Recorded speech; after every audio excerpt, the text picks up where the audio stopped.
नमस्कार। कभी सोचा है कि ये जो जमीन है हमारे पैरों के नीचे और वो जो आसमान में अरबों तारे टिमटिमाते हैं, इनके बीच आखिर क्या कनेक्शन हो सकता है?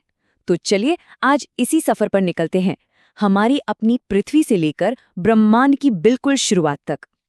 और हमारा ये सफर पता है, बस एक सवाल से शुरू होता है। यही वो सवाल है जो हमें इस पूरी बातचीत में आगे लेकर जाएगा।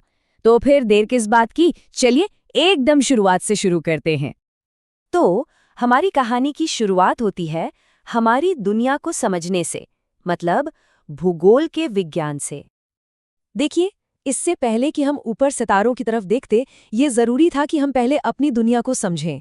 और भूगोल ने हमें सिर्फ नक्शे बनाना नहीं सिखाया, बल्कि ये समझाया कि हमारी पृथ्वी एक तरह से एक जिंदा सिस्टम है। सोचिए, महाद्वीप, महासागर, हमारा वायुमंडल, ये सब कुछ एक दूसरे से जुड़ा हुआ है। और फिर जब हमने ऊपर देखना शुरू किया तो सवाल और भी बड़े होते चले गए। सदियों से इंसान ये जानने की कोशिश करता रहा है कि रात के अंधेरे में चमकने वाली वो छोटी छोटी रोशनियां आखिर हैं क्या। लेकिन हाँ, हमारी समझ हमेशा से ऐसी नहीं थी जैसी आज है।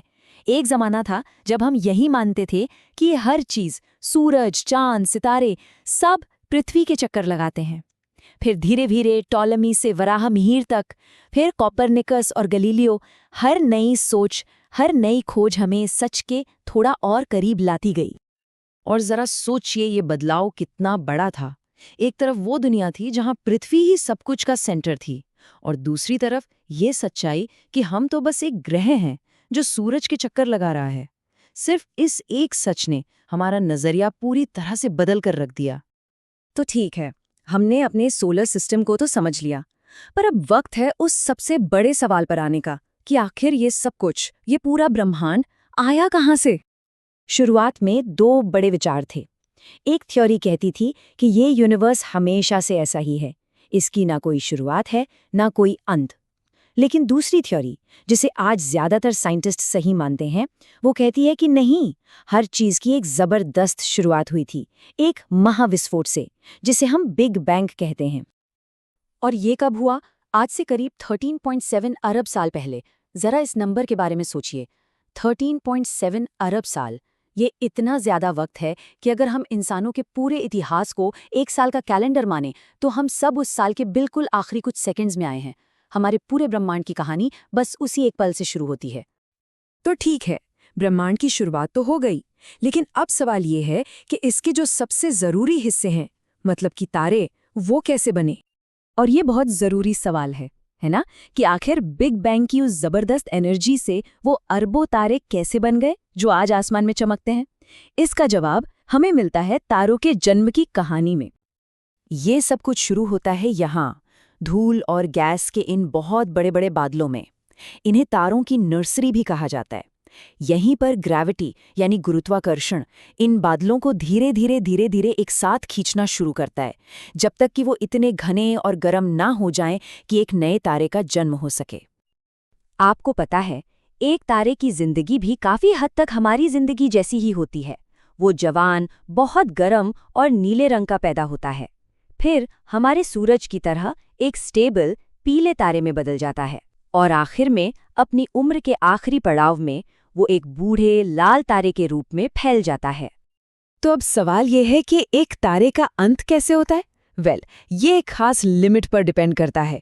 ये एक, कह सकते हैं कि एक मैजिकल नंबर है जो ये तय करता है कि कोई तारा शांति से खत्म होगा या फिर एक जबरदस्त धमाके के साथ।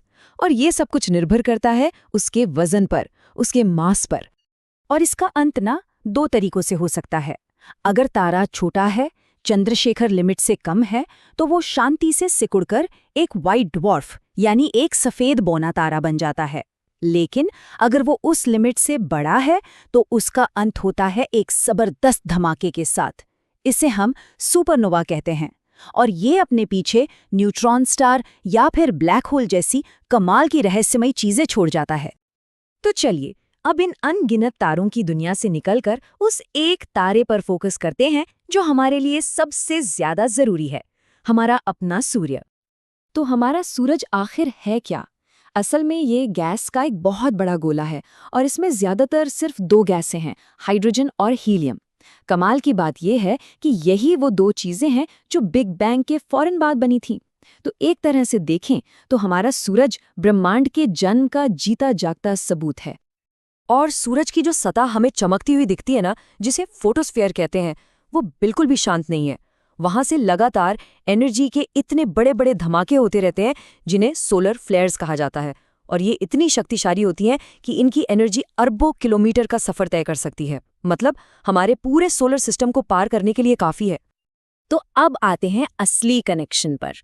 देखते हैं कि सूरज पर होने वाली ये हलचल हमारी पृथ्वी पर सीधे सीधे कैसे असर डालती है।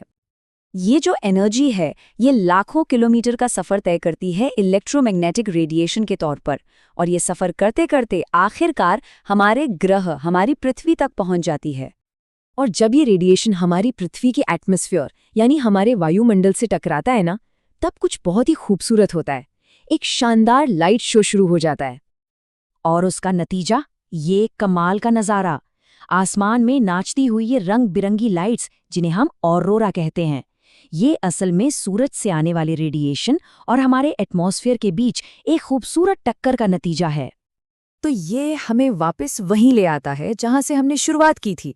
सब कुछ एक दूसरे से जुड़ा हुआ है। हमारे ग्रह का भूगोल और आसमान में होने वाला ये लाइट शो, ये सब एक ही बड़ी कॉस्मिक कहानी का हिस्सा हैं।